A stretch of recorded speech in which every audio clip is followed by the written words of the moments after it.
ஒரு கால் இதை அவர் ஏற்றுக்கொண்டார் என்றால் நிச்சயமா எப்படி 20% ஏறுன்னு நாம பேசுறோமோ அதே 10% அவர் குறையவும் வாய்ப்பு இருக்கு. அவர் மீது இருக்கக்கூடிய ஒரு நம்பிக்கை. நீ எதுக்கு நீங்க யாரையெல்லாம் காட்டுறீங்க? உங்களுடைய பொலிட்டிக்கல் ஐக்கான யாரை காட்டுறீங்க? காமராஜரை காட்டுறீங்க.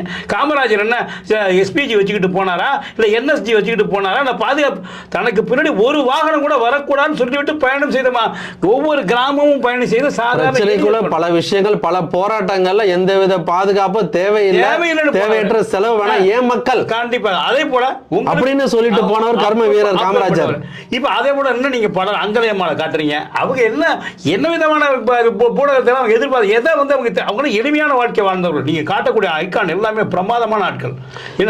எலெக்ஷனுக்கு சைக்கிள்ல தானே போய் ஓட்டு போட்டீங்க, உங்களோட ரசிகர்கள் தானே கூட வந்தாங்க. இப்ப நீலாங்கரையில இருந்து நீங்க தேர்தலுக்கு சைக்கிள்ல போனீங்க, எந்த அனௌன்ஸ்மெண்ட்டும் இல்லாம. அன்னைக்கு எந்த கவர்மெண்ட் உள்ளார இருந்து நீங்க ஓட்டு போன? இதே தமிழ்நாடு கவர்மெண்ட் தானே, இதே தமிழ்நாடு போலீஸ் தானே உங்களை பாதுகாத்தது.